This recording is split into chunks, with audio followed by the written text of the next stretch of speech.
It was still dark when the man and his old German shepherd stepped onto the rain-soaked street. No sirens, no warning, just the quiet kind of morning where nothing ever happens, until it does. Across the road, a woman appeared, running barefoot, breath tearing from her chest, while shadows moved behind her with terrifying calm. The man had seconds to decide, walk away and stay safe, or step back into a life he swore he'd left behind. What happens next will make you believe in quiet miracles and second chances for the forgotten. Before we begin, tell me where you are watching from. Drop your country in the comments below. If you believe no child or animal should ever face fear alone, hit subscribe now and share this story with someone who needs hope. Portland was at its most unforgiving just before sunrise. Rain had been falling since sometime after midnight, not in dramatic sheets, but in a persistent needling drizzle that soaked through clothing and patience alike. The sky was a low ceiling of dull gray, pressing down on the city until buildings seemed shorter and streets narrower. The Willamette River ran dark and swollen beside downtown, its surface broken by ripples of rain and the faint reflections of bridge lights that never fully disappeared, even in daylight. This was the hour when Portland felt honest. No tourists, no performances, just concrete, water, and people moving quietly from one obligation to the next. Ethan Crowley walked along the river path as if the weather did not exist. His stride was steady, unhurried, his boots landing softly despite their weight. He wore a dark waterproof jacket that had seen better years, the fabric creased at the elbows and shoulders, shaped to his body by use rather than design. At Saul. 38, Ethan had the posture of someone who had spent much of his life carrying weight, both physical and otherwise. He stood just over 6 feet, broad-shouldered without being bulky, his frame lean and efficient. His dark brown hair was cut short, flecked with gray near the temples, and a close-trimmed beard outlined a sharp jaw that rarely softened into a smile. His face was weathered in a way that had nothing to do with age. Fine lines traced the corners of his eyes, not from laughter, but from focus, from long hours spent scanning terrain where mistakes carried consequences. His eyes were pale gray, alert and observant, always moving. Ethan did not stare, he assessed. Walking beside him was Rook. The German shepherd moved with controlled confidence, his gait smooth and economical. He was large for the breed, heavy through the chest and shoulders, his black and tan coat thick and well kept despite his age. At nearly 9 years old, Rook bore the subtle signs of time, a graying muzzle, a slight stiffness in his rear leg on cold mornings. A small notch missing from one ear hinted at a past life that had not been gentle. His amber eyes, however, remained sharp, intelligent, and deeply aware. Rook was not simply a dog that followed commands. He was a retired military working dog, trained for patrol and detection, accustomed to chaos and restraint in equal measure. He walked slightly ahead of Ethan, the leash between them loose, more a courtesy than a necessity. Every few steps, Rook glanced back, checking Ethan's position, reading his body language with the quiet intimacy of long partnership. This morning routine was not a habit Ethan kept for exercise. It was structure, a way to orient himself in a world that had once made far more sense when everything was measured in objectives and threat levels. Civilian life required different muscles, ones he was still learning how to use. They passed beneath the steel framework of the Hawthorne Bridge, water dripping steadily from its underside. The air smelled of wet concrete, river silt, and metal. A jogger passed them heading the opposite direction, earbuds in, eyes forward. A man stood near the railing smoking, shoulders hunched against the rain. Then something changed. Rook felt it first. So his ears shifted forward, his pace slowing by a fraction. A low vibration moved through his chest, not a growl, not a bark, just awareness. Ethan noticed the shift immediately. It was not noise that drew his attention, but movement. The subtle disruption of the path ahead, pedestrians stepping aside too abruptly, a woman stopping mid-stride to look back down the trail. Ethan lifted his gaze. A woman was running toward them. She moved awkwardly, her steps uneven, as if her body and clothing were in constant disagreement. She appeared to be in her early 30s, slim, of average height, dressed in professional attire, unsuited for speed. A navy wool coat hung open, rain darkening the fabric. Beneath it, a fitted blouse and pencil skirt clung uncomfortably as she ran. Her heels struck the pavement sharply, slipping once before she caught herself. Her hair, blonde, long, and likely styled with care earlier that morning, had come loose and now clung damply to her pale face. Her makeup had begun to smear, but it did little to hide the fear in her eyes. They were a striking blue, wide and unfocused, the eyes of someone who had reached the limits of both stamina and belief. She was not running late. She was running away. As she drew closer, Ethan saw the tremor in her hands, the way she clutched a leather tote as if it were an anchor. Her breathing came in short, panicked bursts, and when she glanced back over her shoulder, her expression tightened further, terror sharpening into urgency. Ethan followed her gaze. 3 men emerged from the mist behind her. They were spaced evenly, walking fast but not running, their movements smooth and controlled. Each wore a dark coat that concealed their build, but not well enough to hide the disciplined way they moved. They scanned their surroundings without appearing to, heads turning slightly, eyes always active. One of them, a broad man with a shaved head and blunt features, raised a hand briefly to his ear, adjusting something unseen. An earpiece. Ethan stopped walking. Rook shifted position immediately, placing himself half a step in front of Ethan, his body aligned with the approaching men. His posture remained calm, but his attention was absolute. The woman veered slightly, angling toward a narrow service lane between an aging brick warehouse and a newer office building. Panic guided her more than logic. Ethan recognized the alley instantly. It ended in a locked gate and a cluster of dumpsters slick with rain. No exits. He moved before she reached it. Ethan stepped into her path and caught her by the upper arm, his grip firm but controlled. The sudden contact startled her. She stumbled, a sharp breath catching in her throat as she turned toward him, confusion and fear flashing across her face. Before she could speak, Ethan leaned in, his voice low and steady. "Quiet," he said. He guided her sideways into the mouth of the service lane, positioning his body between her and the open path. Rook flowed in behind them, turning smoothly to face outward, his broad frame blocking the narrow entrance. The dog did not bark. He did not bare his teeth. He simply stood, watching. The woman's heart raced beneath Ethan's hand, her pulse rapid and uneven. Her skin was cold, her muscles trembling despite the exertion. She began. Ethan shook his head once, slow and deliberate, his eyes locking onto hers. "If you make a sound," he said softly, "they'll hear you." Her breath hitched. She swallowed, nodding slightly. "Look at the dog," Ethan continued. "Trust him." Her gaze flicked past Ethan to Rook. The German shepherd met her eyes without aggression, his expression unreadable but steady. Something in his stillness reached her. She went quiet. Footsteps approached, closer now, echoing faintly off brick and wet pavement. Ethan adjusted his stance, angling his body to shield her completely. His pulse remained calm. He was unarmed, but his mind was already calculating distance and timing, narrowing the world to what mattered. The city seemed to hold its breath. Rain continued to fall, and the moment stretched, fragile and taut, waiting to break. The footsteps slowed at the mouth of the service lane, then stopped. Ethan did not move. He felt the woman's breathing against his chest, quick, shallow, on the edge of losing control. Rain slid from the edge of the brick wall behind them, tapping steadily against a dented dumpster. Rook stood at the entrance of the lane, his body angled just enough to block the view inside, while still appearing incidental, like a large dog momentarily distracted by a scent. A shadow stretched across the wet pavement, followed by the polished toe of a shoe. "Check the alley," a man's voice said. Calm, flat, American, the kind of voice that had learned to give orders without raising itself. Ethan's muscles tightened, not in panic, but in preparation. His mind narrowed to distances and options. If the man stepped fully inside, there would be less than 8 feet between them. Too close for hesitation, too close for error. The woman stiffened, her fingers dug into the fabric of Ethan's jacket, a reflex she immediately seemed to regret, pulling her hand back as if burned. Her eyes flicked up to his, wide with apology and fear. "Easy," Ethan murmured, barely shaping the word. "Breathe through your nose. Slow." She tried, failed, tried again. The shadow shifted. Another pair of shoes appeared beside the first, then a third, forming a loose triangle at the mouth of the lane. Rain dotted the shoulders of their coats. Ethan caught the faint smell of expensive cologne carried on damp air. Rook's ears twitched. Then, from somewhere upriver, a freight train sounded its horn, long, low, and insistent. The sound rolled across the water and through the steel bones of the bridge overhead.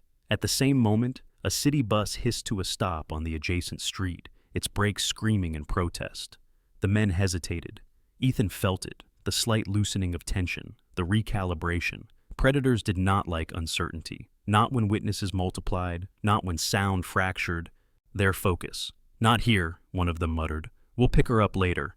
The shoes stepped back. The shadows shortened, then disappeared entirely. Ethan counted silently. 1, 2, 3. Rook remained still until Ethan exhaled once, slowly. Only then did the dog relax his stance, shifting his weight and glancing back, eyes questioning. "They're gone," Ethan said quietly. The woman sagged against the wall, as if her bones had been removed. Her knees bent, and she slid down the brick until she was crouched low, arms wrapping around herself.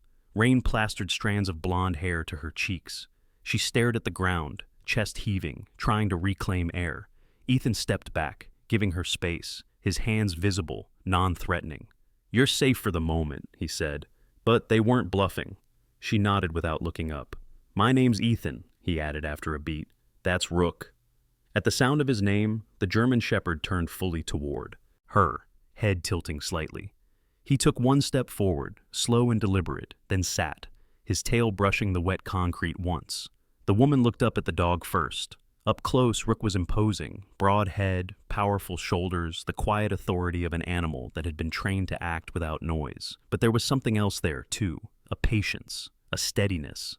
Her shoulders loosened by a fraction. "Thank you," she said, her voice hoarse. I didn't know where else to go." "What happened?" Ethan asked. Not accusatory. Direct. She hesitated, eyes flicking toward the mouth of the lane again. "Not here," she said quickly. "Please, they could come back." She was right. Ethan nodded once. "There's a place," he said. "Not far, dry, private." She studied him then, really studied him. His posture, his face, the calm that did not feel rehearsed, the dog that hadn't left his side. Finally, she nodded. They moved through the city without speaking. Ethan kept to secondary streets, routes that offered cover and multiple exits. Rook walked ahead now, scanning corners, slowing before intersections.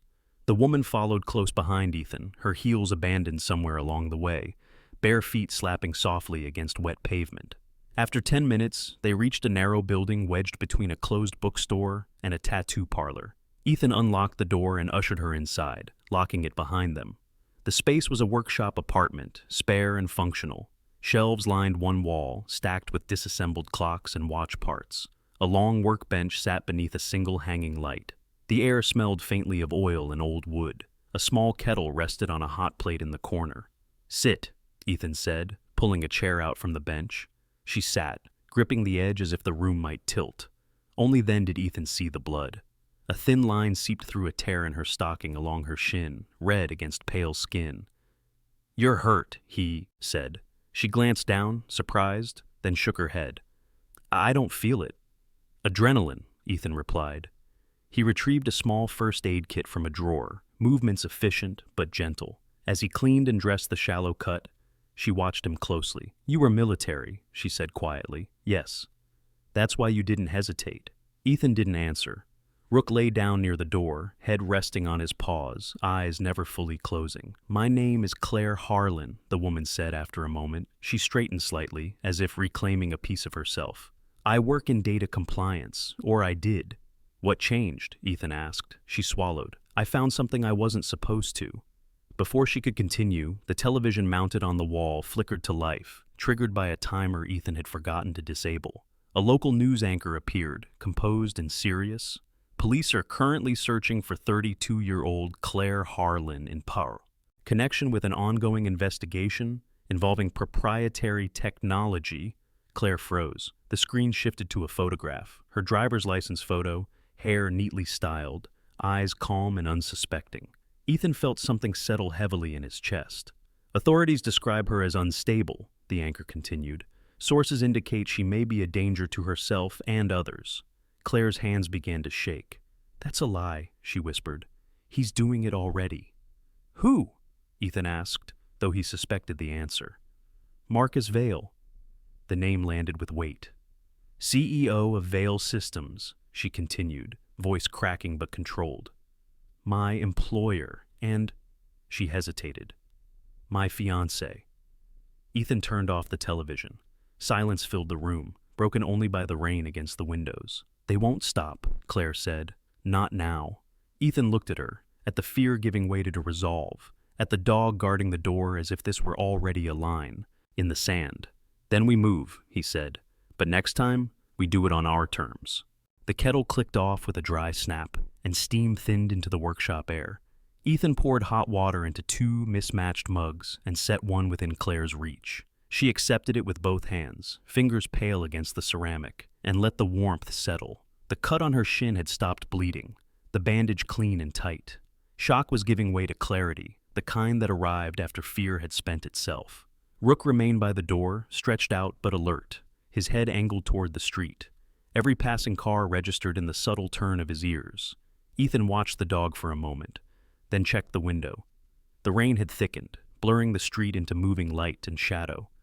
It was the sort of weather that hid pursuit as easily as it hid escape. "You said you found something," Ethan said.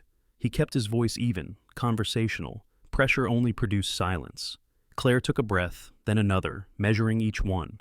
Up close, her composure revealed itself as practiced, rather than innate. She was tall and narrow-shouldered, her posture straight despite exhaustion, the posture of someone accustomed to conference rooms and scrutiny. Her hair, still damp, framed a face that was sharper than it had looked in motion, high cheekbones, a narrow nose, eyes that missed very little when they chose to focus. "I audit compliance pipelines," she said. "Data governance, privacy, integrity, access controls. Boring enough that people assume I'm harmless." A faint, humorless smile touched her mouth. "Which is why they gave me access." "Gave you access to what?" Ethan asked. She set the mug down carefully. "Veil Systems builds logistics software, on paper, but the contracts expanded. Defense adjacencies, autonomous routing, pattern prioritization." She hesitated, searching for words that would not sound abstract. "Decision trees that learn faster than oversight can keep up." Ethan nodded. He had learned long ago to let technical people finish. "I was running a routine audit," Claire continued. "Flagging anomalies in a closed environment, I found a fork in the code base that wasn't documented, a shadow branch. It rerouted safeguards under specific conditions designed to look like noise." "What did it do?" Ethan asked. "It reassigned risk," she said. "Not randomly, strategically. It allowed targets to be deprioritized or elevated without triggering failsafes. It could make something look safe until it wasn't." Ethan felt the shape of the problem settle into place. He had seen what happened when systems lied. "You took proof," he said. "Yes," Claire replied. "Not files. Access logs, transaction paths, enough to show intent, not just error." "And that's when Veil noticed." She nodded. "Marcus noticed." The name tightened her jaw. "He called me into his office, smiled, asked how I was sleeping. Then he told me I was imagining things, that I'd been working too hard. When I didn't back down, he said he'd handle it." Her eyes flicked to the darkened television. "He is handling it." Ethan leaned back against the workbench. "Where's the proof now?" "Not on me," Claire said quickly. "I learned that much. It's cached, split, time-locked." "Where?" Ethan asked. She met his gaze. "Not here." Rook shifted, rising to his feet and moving closer. The dog's presence was grounding, the steady weight of certainty in a room that had begun to tilt. A knock sounded at the door. Claire's breath caught. Ethan held up a hand, stilling her. The knock came again, measured, polite. Ethan moved without noise, crossing to the door and peering through the narrow window. A man stood outside beneath the awning, rain beating on his coat. He was in his late 40s, perhaps early 50s, lean and tall, with a neatly trimmed gray beard and tired eyes. His posture was relaxed but not casual. He wore plain clothes well, the way professionals did when they wanted to disappear. Ethan recognized him immediately. He opened the door just enough to speak. "Tom," Ethan said. "Ethan," Tom Alvarez replied. "You're harder to find than you used to be." Tom Alvarez had been a detective for 20 years before the job ground him down. The lines in his face told that story plainly, creases from sun and squinting, not softness. He had left the Portland Police Bureau after a case involving a compromised witness had collapsed in a way that never sat right with him. Since then, he worked as a private investigator, choosing clients carefully and trusting institutions even less. "I didn't call you," Ethan said. Tom glanced past him, taking in the workshop with a quick, practiced sweep. His eyes landed briefly on Claire, then on Rook. The dog returned the look without interest. "No," Tom said, "but your name came up, in a roundabout way." Ethan opened the door wider. Tom stepped inside, shaking rain from his coat. "I heard chatter," Tom continued. "Corporate security pulling strings they shouldn't have. Media pressure being applied before charges exist. That sort of thing doesn't happen by accident." Claire stood. "They're lying about me." Tom turned to her fully now. He took in her posture, the bandage on her leg, the strain in her eyes. "I figured," he said. "They usually are." Ethan closed the door. "How long do we have?" Tom's expression tightened. "Short answer, not long. Vale's people are moving fast. Private contractors, clean, quiet."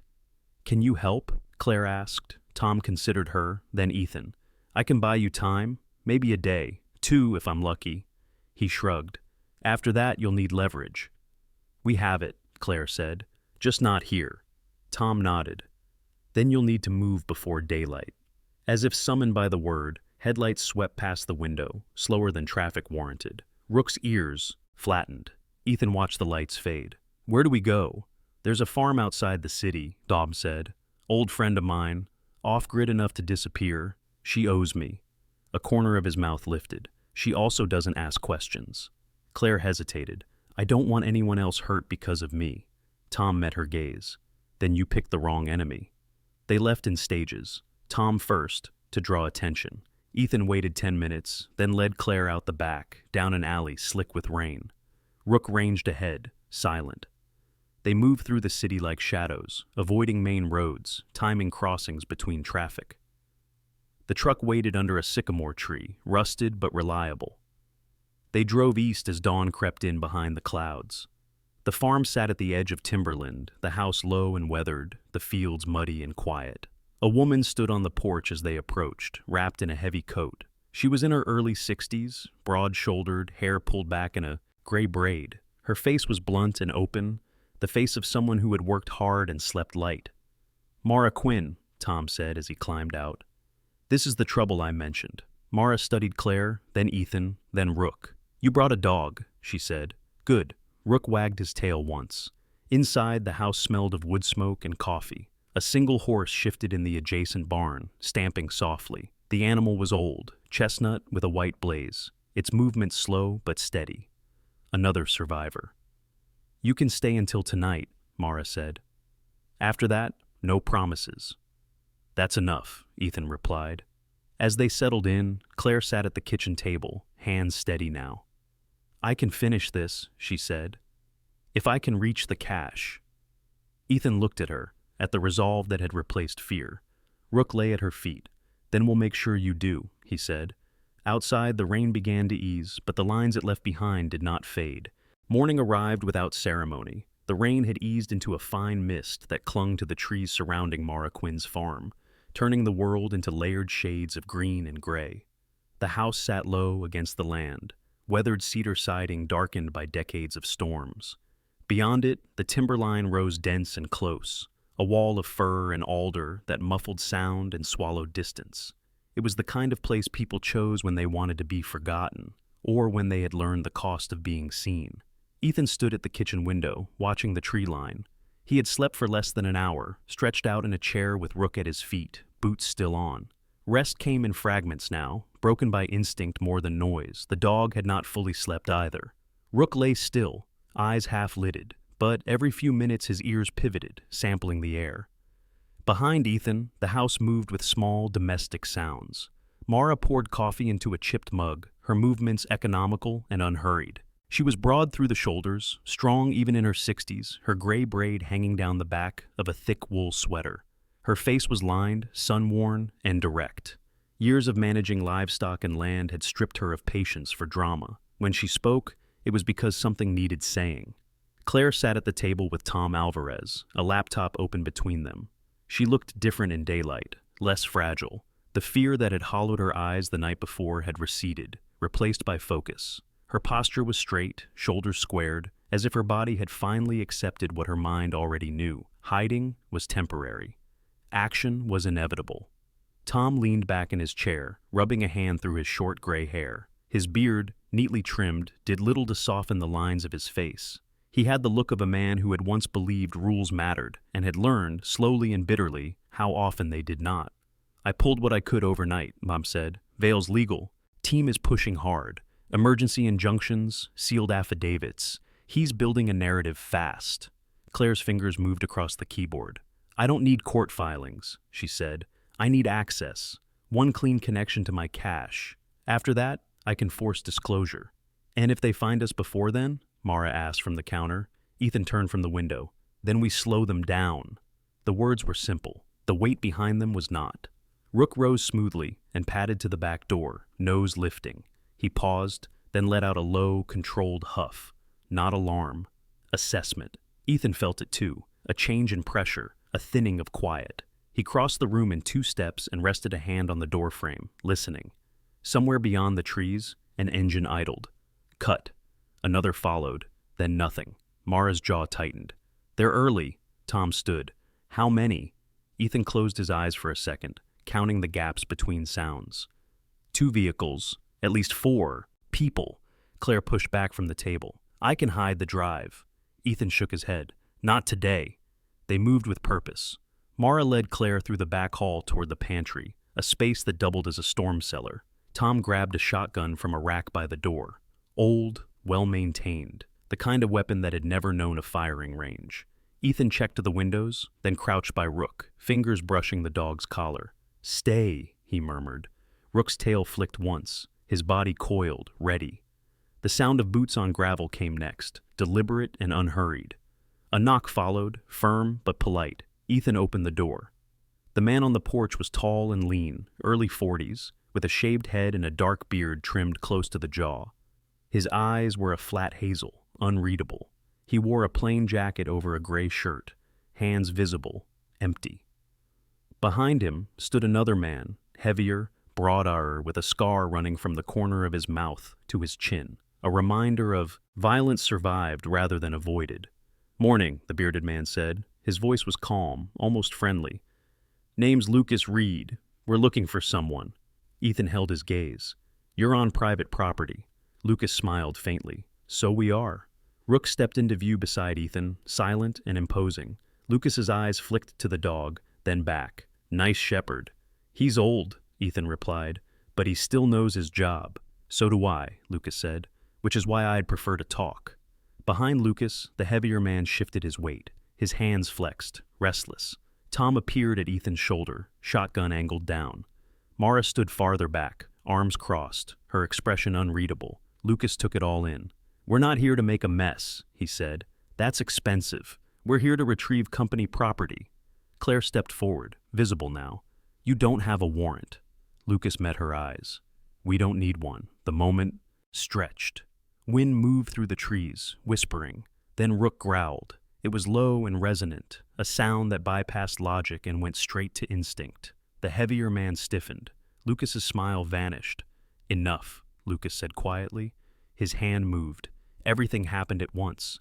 Ethan lunged forward, driving his shoulder into Lucas's chest, knocking him off balance. Tom fired, the blast deafening in the confined space, the shot punching into the dirt near the heavier man's feet. Mara shouted, her voice sharp and commanding. Rook surged past Ethan, a black and tan blur. He struck the heavier man at the knee, jaws clamping down with trained precision. The man screamed, going down hard. Lucas recovered fast, rolling and coming up with a pistol already in hand. He fired once. The shot shattered a porch post inches from Ethan's head. Ethan closed the distance, knocking the weapon aside and driving Lucas backward into the railing. They crashed together, wood splintering. Lucas fought hard, efficient, and practiced, but Ethan had lived inside violence long enough to recognize patterns. He used the railing, the angle, the moment Lucas overcommitted. One sharp strike to the throat, another to the ribs. Lucas went down, gasping. Rook released on command, backing away, chest heaving, eyes locked on the fallen men. Silence followed, not peace, just absence of motion. Tom kept the shotgun trained until he was sure. Mara moved with surprising speed, tying the heavier man's hands with a length of rope. "We don't have much time," she said. "Others will come." Claire stood near the doorway, pale but steady. "I can finish this now," she said. If I can get signal. Mara nodded toward the barn. There's a line run out there, old, but clean. They moved quickly. Claire sat up at a rough wooden desk, hands flying across the keyboard. Ethan stood watch by the door. Rook lay at his feet, alert but calm. Outside, sirens wailed faintly in the distance. Not police, something else. Upload started, Claire said. Once it's out, it can't be pulled back. Ethan watched the tree line. Then don't stop. Minutes passed. Then Claire exhaled, long and shaky. It's done, Ethan nodded. Good. The quiet returned, thinner now, fractured. It would not last. But for the first time since the alley, they were no longer running blind. Daylight changed everything. It stripped away the protective blur of rain and shadow and revealed the farm for what it was, exposed, finite, and no longer safe. The morning after the confrontation arrived with brittle clarity, the sky a washed-out blue that made the tree line look closer than it had any right to be. Smoke curled from the chimney in a thin line that felt too visible, too honest. Ethan walked the perimeter alone, boots crunching softly over gravel and damp leaves. He cataloged damage without emotion, the splintered porch rail, the shallow trench where a bullet had torn through earth, the faint smear of blood already darkening near the barn door. Nothing fatal, nothing clean, the kind of mess that drew attention if left long enough. Rook moved with him, off-leash, ranging wide and then circling back. In daylight, the dog's age showed more clearly, stiffness in the hind leg, a slower rise after stopping, but his focus had not dulled. His coat caught the sun in sharp contrast, black deep as oil, tan warming toward amber. He paused often, nose low, reading the story the ground told him. Where boots had shifted weight, where fear had changed direction, where someone had bled and kept moving. Inside the house, Claire sat at the kitchen table, laptop closed now, hands wrapped around a mug she hadn't touched. Sleep had been brief and shallow, interrupted by flashes of memory she hadn't yet learned how to shut off. But her eyes were clear. She had crossed a line the night before, one that didn't allow retreat. Tom Alvarez leaned against the counter, phone pressed to his ear. He listened more than he spoke, nodding occasionally, his jaw tight. When he finally hung up, he rubbed at his temple with 2 fingers. They know, he said to no one in particular. Not everything, but enough.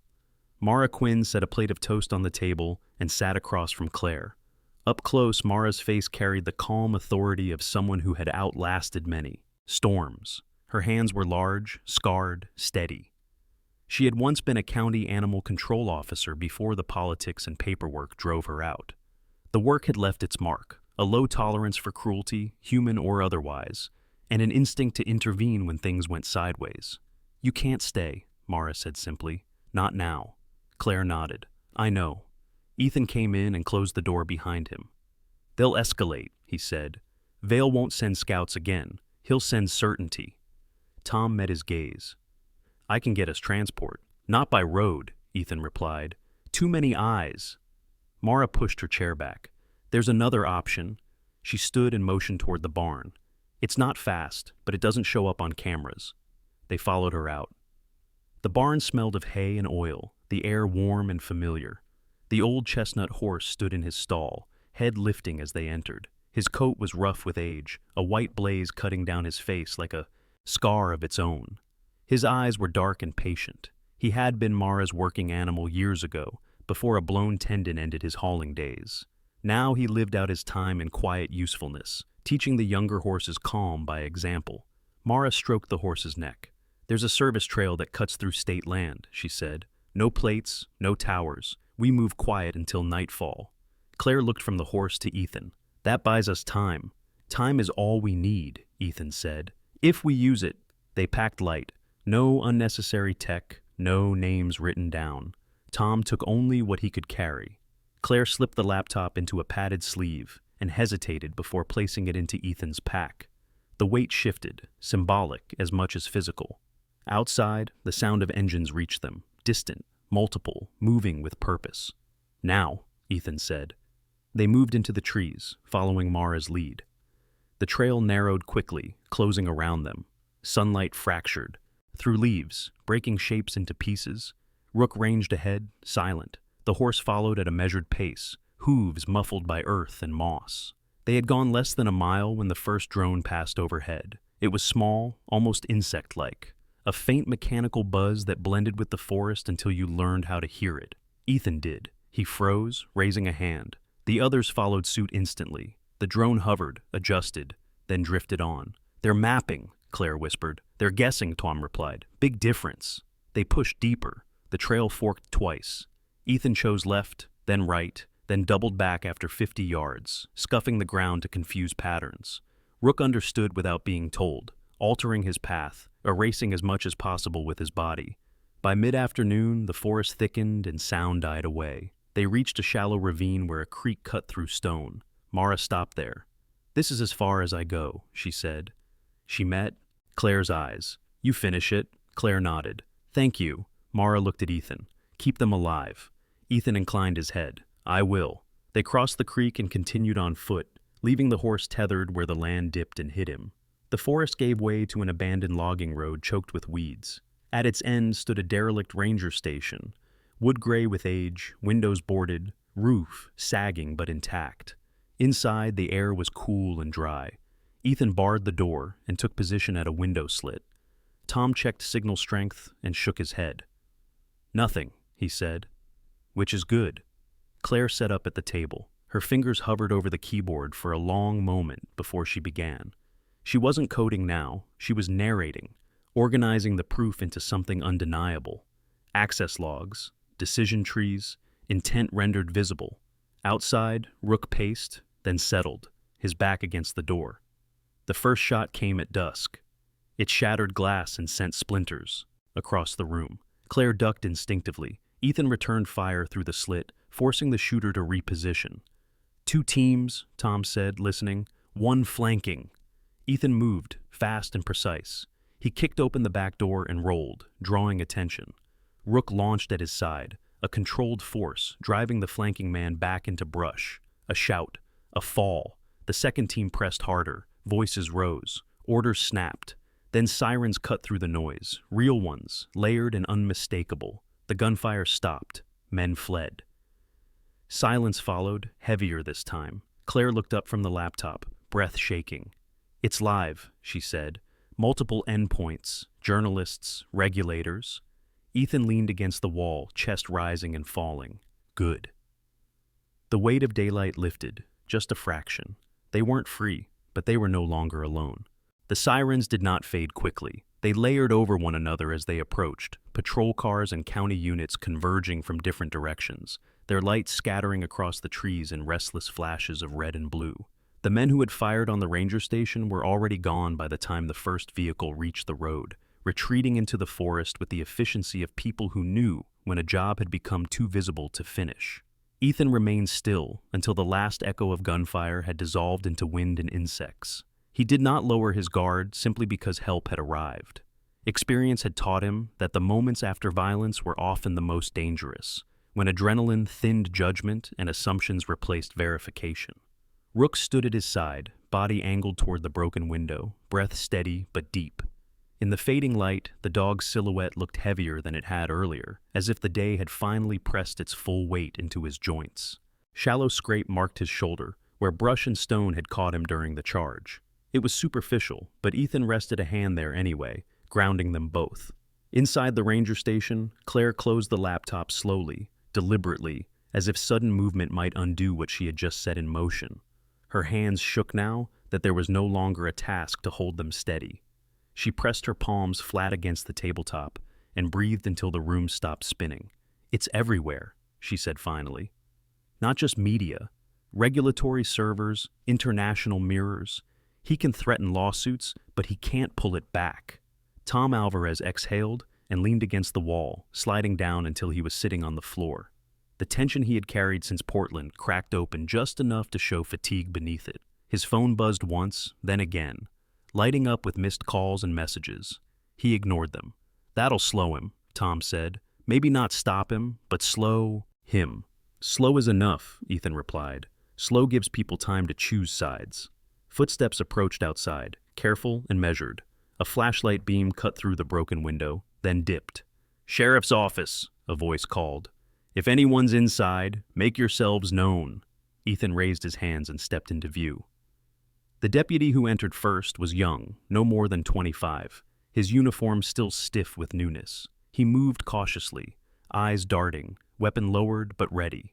Behind him came a second officer, older, heavier through the middle, mustache graying at the edges. His name tag read Deputy Harold Pierce.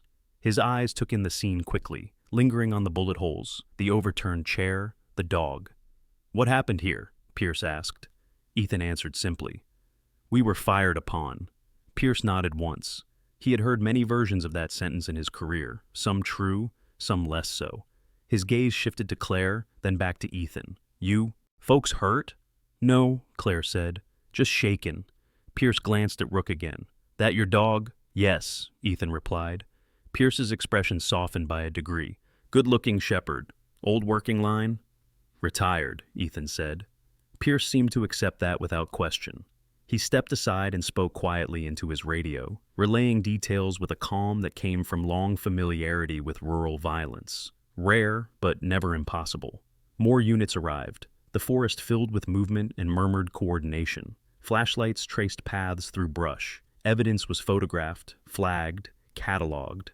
By the time the sky had darkened fully, the immediate threat had passed.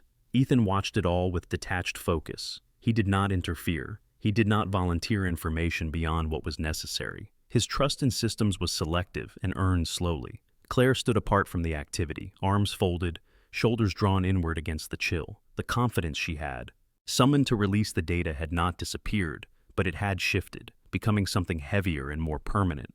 She understood now that truth once spoken did not simply resolve conflict. It redirected it.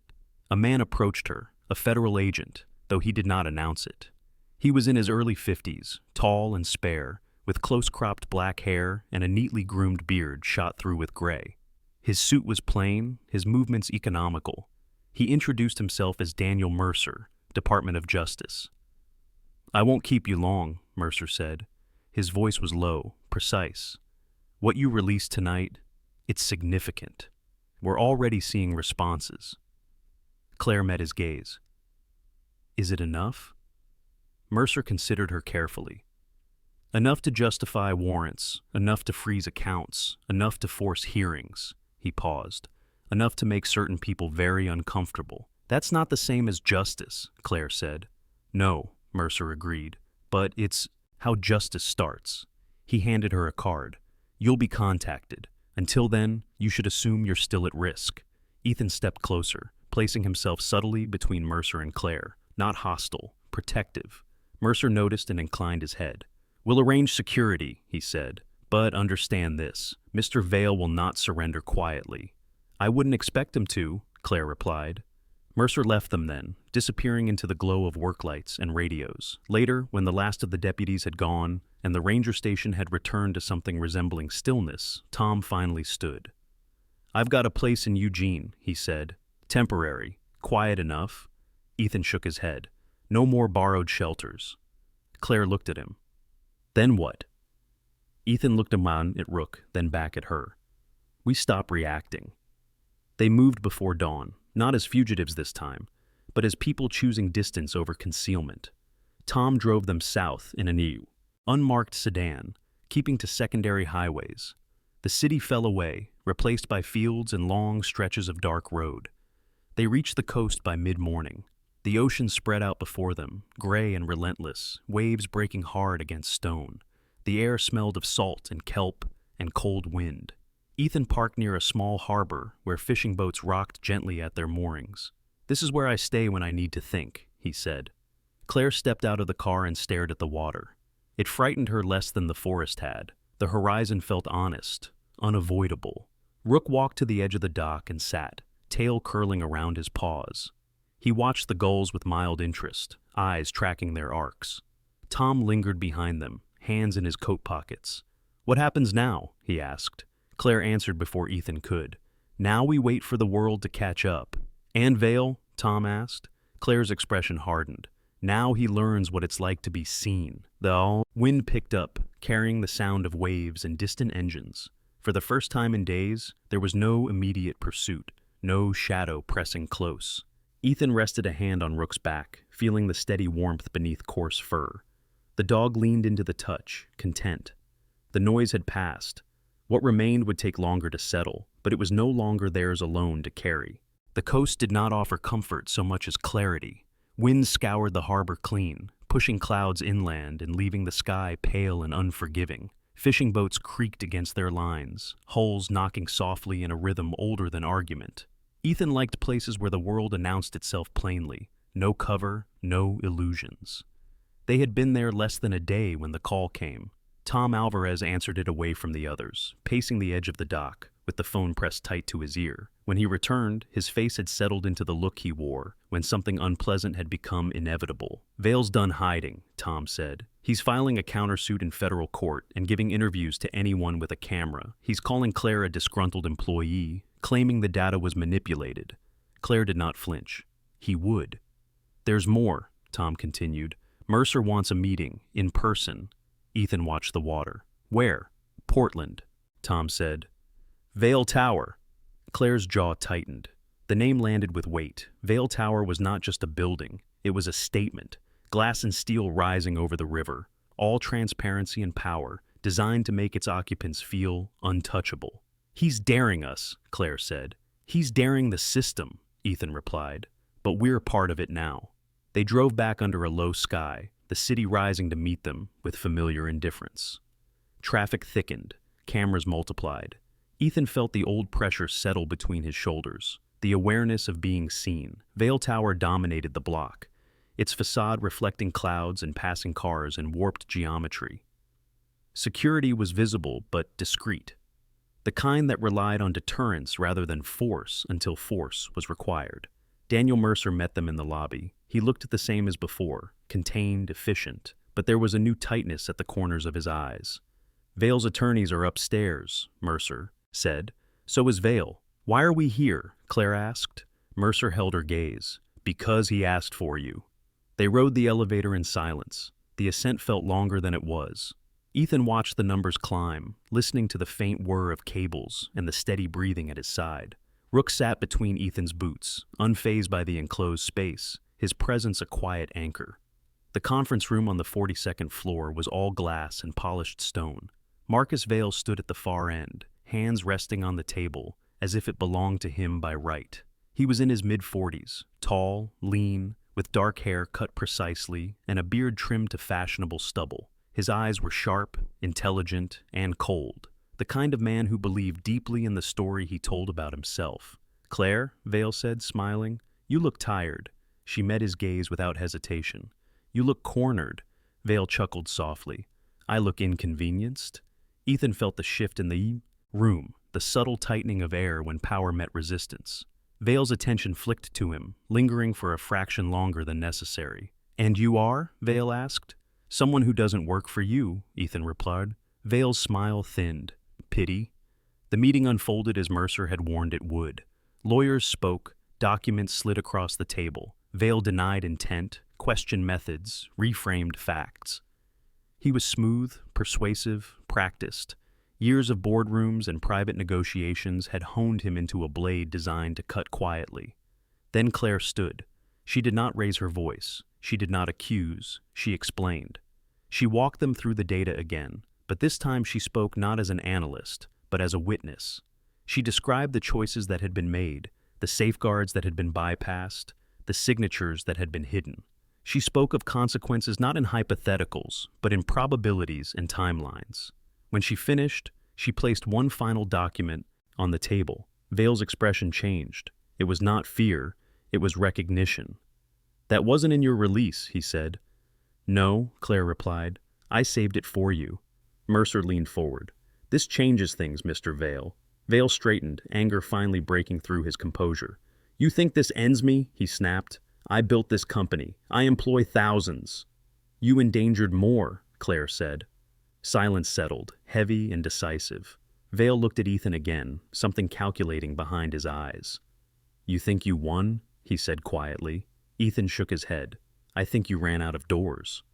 The arrest came quickly after that. Not dramatic, no handcuffs clicked for cameras, just paperwork and escorts and the slow realization that control had shifted. Outside, reporters gathered, questions colliding in the air. Claire stepped past them without answering. Ethan followed, Rook at his side. They stopped on the plaza below, the tower looming behind them. Sirens echoed distantly, not urgent now, but inevitable. Tom exhaled. That's it then. Claire looked up at the building once more, then turned away. No, she said. That's the end of him. They walked toward the river as dusk settled, the city resuming its patterns around them. Rook paused once, looking back, then continued on. The last door had closed. The city exhaled after the storm, though it did not look back to ask permission. Portland resumed its rhythms with quiet insistence, bridges filling and emptying, coffee shops opening their doors, the river carrying on as it always had. The noise of the last weeks receded into something like memory, still present but no longer sharp. Ethan chose the early hour again. Dawn suited him. It made things honest. He stood on the east bank of the Willamette, the same stretch of path where this had begun, watching the water catch the first light. Rook sat beside him, older bones folded with care, tail curled neatly around his paws. The dog's coat had lost some of its sheen, and the silver at his muzzle had spread since spring, but his eyes were steady. Content even. He had done his work. Claire approached from behind, boots quiet on damp pavement. She had cut her hair shorter, not for disguise, but for ease. The lines of her face had changed, softened in some places, sharpened in others. She wore a simple jacket and jeans now, clothes chosen for movement rather than presentation. There was a calm to her that hadn't existed before, the kind that comes from choosing a direction and accepting its cost. They're calling it a watershed case, she said, stopping at Ethan's side. Oversight committees, new safeguards, mandatory audits. Ethan nodded. Words tend to follow actions. She smiled faintly. And sometimes they lead. They stood in companionable silence. The river moved on, indifferent to human conclusions. After the hearings, after the statements, and the carefully worded apologies from people who had not known until they did, Claire had been offered positions she did not accept. Consulting roles with strings attached, advisory boards designed to neutralize rather than empower. She declined them all.